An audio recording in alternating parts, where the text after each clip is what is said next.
Hey guys, welcome back to some more AFK Arena. In today's video, we are going to be taking a look at the top 5 endgame heroes. Now, obviously, I look at Reddit, I look at a lot of things, talk to people to get these lists together because I am not at absolute endgame with every signature item fully upgraded. So there's a bit of theory, bit of communication with other people, and a bit of research that's gone into this one. But hopefully you guys do enjoy the list. If you have any opposing thoughts, leave them in the comments and happy to have the discussion. So let's get into the video.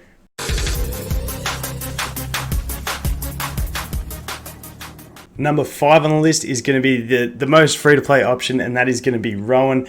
I think just about everyone's used him as a fantastic healer. When we look at him as a healer, it's these potions. When an ally falls below 50%, they're going to get healed with max skill by 40% of their max health. It's just really nice. It's a smart heal. You don't have to worry about it happening at the wrong time. If your ally gets low, they're going to use it, and this is the fantastic thing. And the great thing about this is endgame, it just keeps being a fantastic ability. It doesn't really matter. You get the heal when you need the heal, and that's all that matters. Then we look at his ultimate. It's really nice. He's just going to spew these coins out everywhere, and it's going to increase your allies' energy, their attack, and stun any enemies in the vicinity. It's a fantastic ultimate. If you get this ultimate off, things are looking good for you.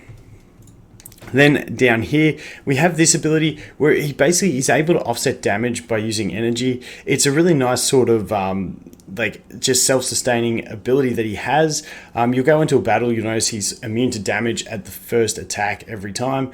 And this allows him, you can even use him if you have him decently built with some decent gear in game. He can actually go in the front row against some teams. In the front row as well, if he's in the front row, there's only one ally that he's not going to be hitting with his potions because the potions do have a range. So if you can't have him in the back middle and there's some niche situations where you can put him in the front row, he can actually tank not too bad. Then we're going to look over here at his Avian Assault. I just like that name. It's a pretty cool name for an ability.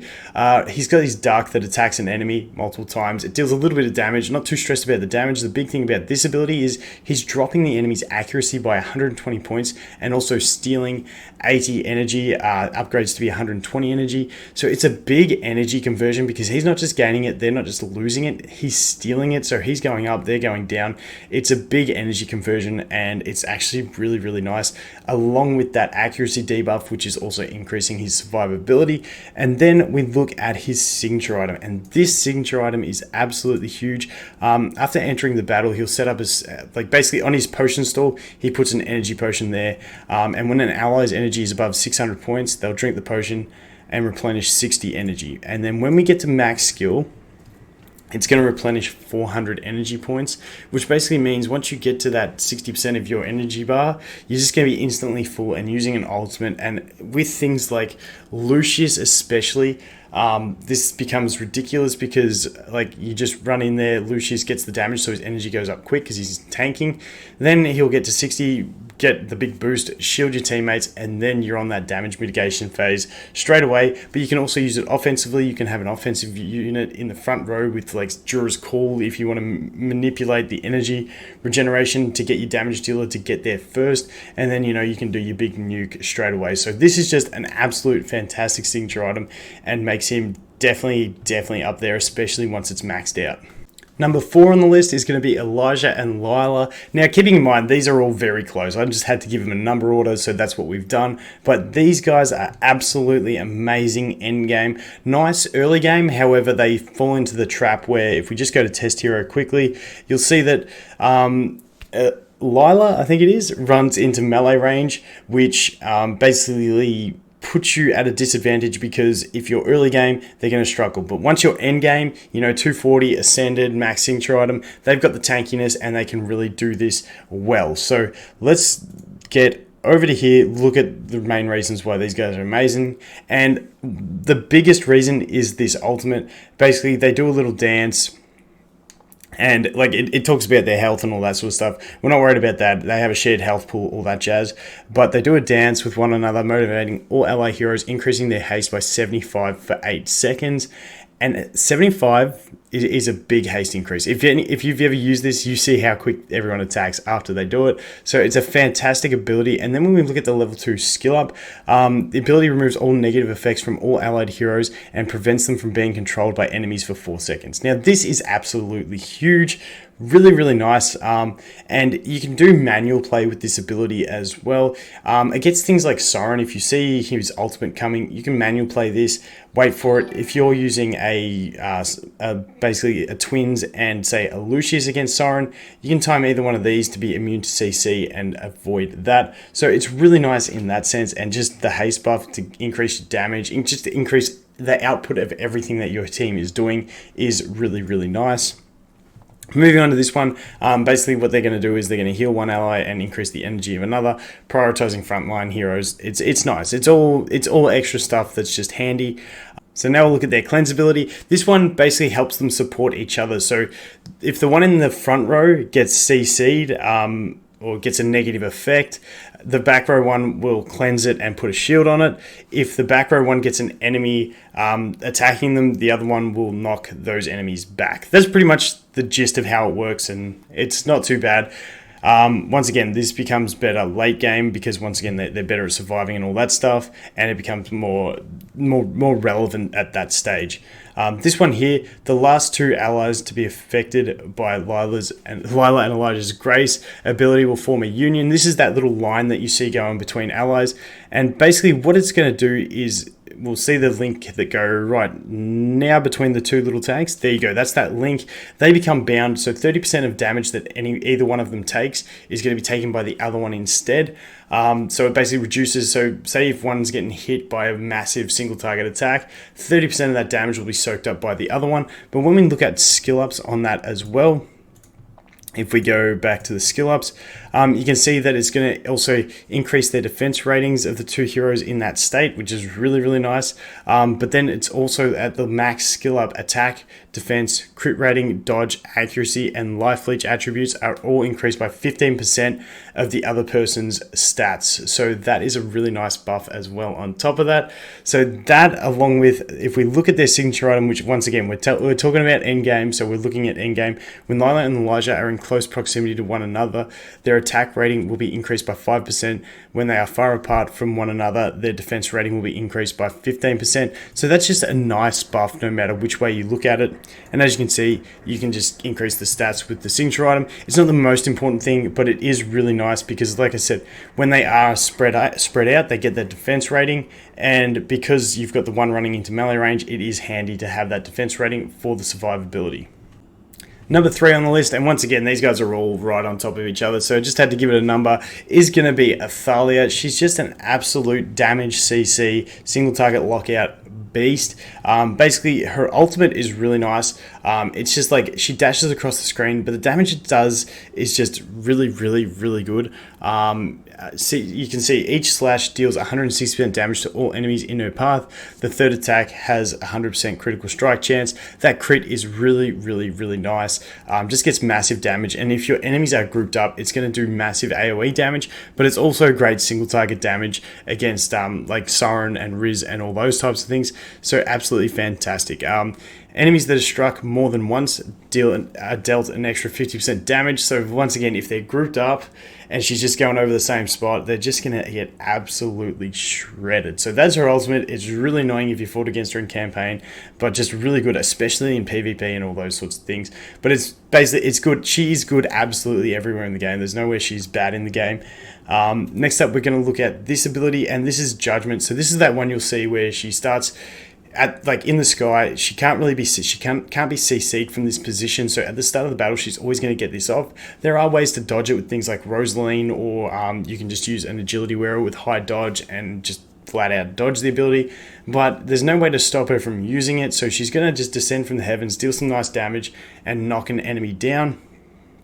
And the great thing about this is, when we look at the level 3 skill up, targeted enemy cannot regenerate energy from attacks for 5 seconds after the initial attack, so it's also a good energy lockout against that enemy she's attacking. And then that combos really nicely with the Purging Frenzy. She unleashes a multi-stage attack to an enemy nearest her, with the final blow dealing 150% damage, doesn't matter, and leaves the target stunned for 2 seconds, upgrades to 3 seconds, and it's just basically a massive lockout session because she does that first knockdown, then she does these kicks and the knock up, and she's knocking them back at the same time, and it just basically locks someone out for, it ends up being about 6 or 7 seconds at the start of the battle, and it's just so nice, along with all that extra damage she's doing and the energy that she doesn't let them regenerate. It's just absolutely fantastic for a single target lockout. So that is her specialty. She locks out a single enemy, and then when it comes time to use her ult, she's just going to absolutely shred everyone. Then we look over here at protection. Athaliah uses a divine aura that allows herself to mitigate 8% of all received damage for every ally still alive on the battlefield. This is just good damage mitigation. Obviously, she's going to be going into the enemy's back row, and she may start attracting attention of the tanks and other enemies. So it's good to have that extra damage mitigation, but this really does stack up when we also look at it with her signature item. So defense rating is increased by 4% of the value of her attack rating, and then when we keep going up at level 20, defense rating is increased by 8% of her attack, which is giving her extra survivability again. But where she really gets good, and I'm really glad I got this on my main account, is at level 30, enemies that attack Athaliah will begin to bleed out for 2 seconds. Can't be stacked, obviously, because that would be crazy. Enemies will lose health equal to 70% of their attack rating per second, and their health recovery rate will be decreased by 70%. So you get like an effective heal block. A 70% health recovery reduction is actually huge. So you're getting that on top of the fact that they're going to bleed out for 70% of their own damage, their own attack rating every second, provided they keep attacking her. Really nice. And if you can get, once again, everywhere this is good, but especially against bosses and stuff, if you can get them attacking her, they're just going to be bleeding out for all that extra damage, and it's really nice. So that is Athaliah. Let's take a quick test hero and have a look at her in action, because she's an absolute beast. That's that lockout at the start, and it's just so nice, that lockout. Usable every stage of the game to get some really good, basically just CC on that annoying target that you don't want to affect your team. So that is Athaliah. Number 2 on the list, and this is the first Hyper Gene on the list, is going to be Mahira. Now, she's a beast at all stages of the game, no matter what ascension you have her at, but she really does just get amazing endgame when everything is maxed out. So if we have a look, the thing that she's basically got, just a really nice kit that all works really well. So her ultimate, it's basically an AoE. It's not guaranteed to hit all enemies. It's just a spread attack that's going to basically charm enemies, make them attack their allies. But the great thing about this is, well entranced enemies will not recover energy when attacked, which is really nice. You're reducing their energy recovery, really nice, and it increases up to a 5-second duration. So it's just a really nice AoE CC. So if you put her in the back middle, she's going to hit all enemies with this, provided no one's done anything crazy and moved into your back row and all stuff like that. That's the sort of cone that it does shoot. Next one, Whiplash. This is so nice for supporting allies. Mahira uses her whip to deal 120% AoE damage to everyone in front of her, including allies. If this ability inflicts damage upon any of her allies, they will recover 65 energy, and their haste will be increased by 40% for 8 seconds. Now, 40% give you an idea. You look at the twins, that's 75%, so it's a bit over half of what they give, and they give a massive amount. So this, as just like a passive, non-ultimate haste increase for your allies, is really nice, on top of the fact that it's also giving them energy as well. It's just really nice. And then we go even further with skill ups. 50% of the damage inflicted by this ability is converted into health for Mahira.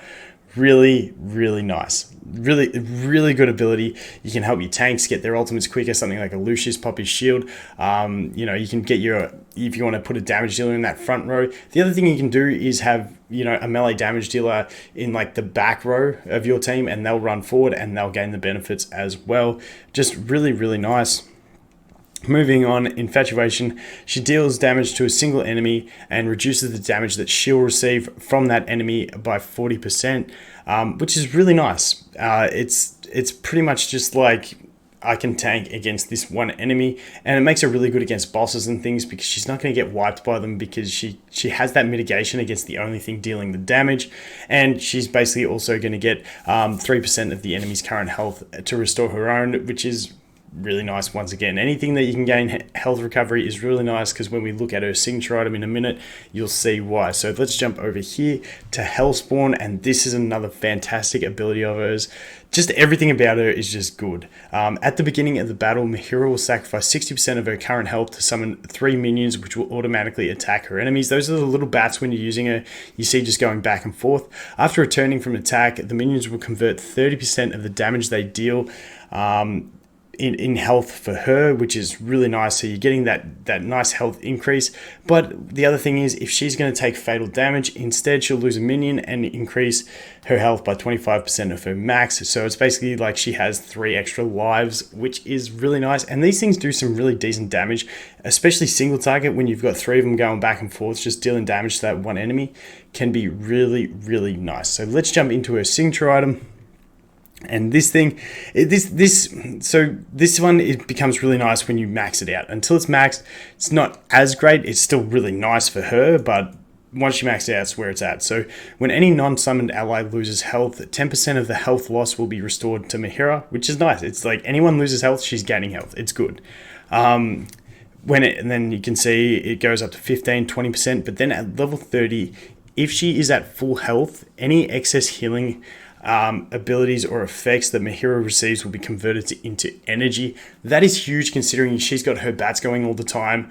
She's got that ability where she reduces the damage she takes from an enemy, but also steals some of their HP. And then also her whip, she's gaining 50% of the damage she deals as health. On top of that, anytime an ally loses HP, she's gaining HP. So even though she does sacrifice 60% of her health at the start of the battle, she's going to get that all back really, really quick, and then just be boosting her energy, getting that ultimate off, just entrancing enemies, making them attack each other, stopping their energy recovery. So it's just all round, she's just an amazing hero. And like I said, once you get her maxed out, it is really, really nice. Moving into number 1 on the list, and it's the whale's choice at the moment. So the high spenders are really going for her, and that is going to be Athaliah. She's just got an amazing kit, amazing heals, amazing damage. It's just all happens. She can die, it doesn't matter. She'll come back. She's all good. So her ultimate here, basically she loses 90% of her health, but then gains it as a shield. And we'll look at that with her passive, because then she's going to be healing allies as well. So it's really nice. But then also on top of that, she gets another shield for 20%. So she's actually getting more effective health. As long as she doesn't get purged, she's getting more effective health from this. She does also dart into the enemies, like into the front row to deal damage to enemies. And also on top of that, her normal attacks deal close range damage. And this also has an effect on her other abilities as well, and changes them up. So it basically turns her into this Phoenix form where she loses health, gains shields, and starts doing some really, really nice damage. But yeah, and then when we look at the skill ups, Athaliah's normal attacks deal an additional damage that is equal to 20% of her Fireborn shield's remaining values, which is really nice. Basically, what all that's saying is if she's got the shields and they're still chunky, she's going to be dealing some good damage. So pretty nice. Now we look at Meteor Shower. So this one, she calls down a fiery meteor that deals 200% damage to a single enemy target. But the big thing about this one, once again, is after she's used her ultimate and she goes into that Phoenix form, it's going to be doing multiple meteors that fall and hit random enemies and deal some really nice damage. So that is fantastic. It's really nice when you ultimate, she goes forward and then she starts just raining meteors. It looks cool. It's really nice damage. Phoenix Rising. Every time Athaliah dies, this is really cool. I do really enjoy this ability, and it's really, really effective. You put her in the front row, get her doing some really nice damage. If she dies, no one cares. She comes back. So every time Athaliah dies, she transforms into a fireball. While in this state, Athaliah recovers 7% of her max health every second and cannot be targeted by enemies' abilities, but can still receive positive effects from allies. So she can still receive heals from allies, which is really nice to get her to get back to that 50% again, because once she gets to 50%, she's going to be reborn, does a bit of an explosion, and then comes back to life, deals a bit of damage. It's not too bad, but basically the thing about this is when she dies, once she gets back up to 50% on the recovery, she's going to heal up, and it's really nice. And now every time she does die, her recovery is going to be slower, because if she recovered pretty much instantly every time, it would be pretty overpowered, even though she's already pretty overpowered. So that is that ability, makes her really nice. And now her final ability, Afterglow. This is a passive that just synergizes well with her ultimate and all that. So basically, her 2 weakest allies recover 100% of Tayleen's attack rating as health each time Taleen loses 10% of her max HP. It's a really weird wording, but basically if she loses 10% of her HP, then 150% of her attack is going to be healed to the 2 lowest allies. And it may sound like, oh, you're only going to heal 2 people, but once they start propping up, the next allies are going to be low, and it basically just heals everyone is what it pretty much ends up doing, which is really nice. And then we'll take a look at her signature item. Let's click this for a better look. Tayleen's attack rating is increased by 10%, and her defense rating is increased by 20% every time she is reborn. So once again, if you get her in that front row dealing some nice damage and she gets sniped, it's perfect because she's going to come back and she's just going to gain the stats. And then, as you can see, also on top of that with the skill ups, it becomes attack by 20%, defense by 40%, which is huge. And then Taleen immediately recovers 120 energy points each time she's reborn, and that becomes 400, which is once again really, really big. So she's just an all-round amazing unit, and you can definitely see why the whales are really targeting her, because she's fantastic in every aspect of the game. She's one of the top damage dealers everywhere, and on top of that, she's just healing your teammates, so it's absolutely fantastic. That is going to be it for this list. Hope you guys agreed. If you didn't, let me know what you think in the comments below. I think there's a few options that Rowan could be replaced with, but I feel like those top 4 are just so solid. Just really good Celestial / Hypergene heroes. So that is going to be it for this one, guys. Thanks for watching. I look forward to seeing the next one. Cheers.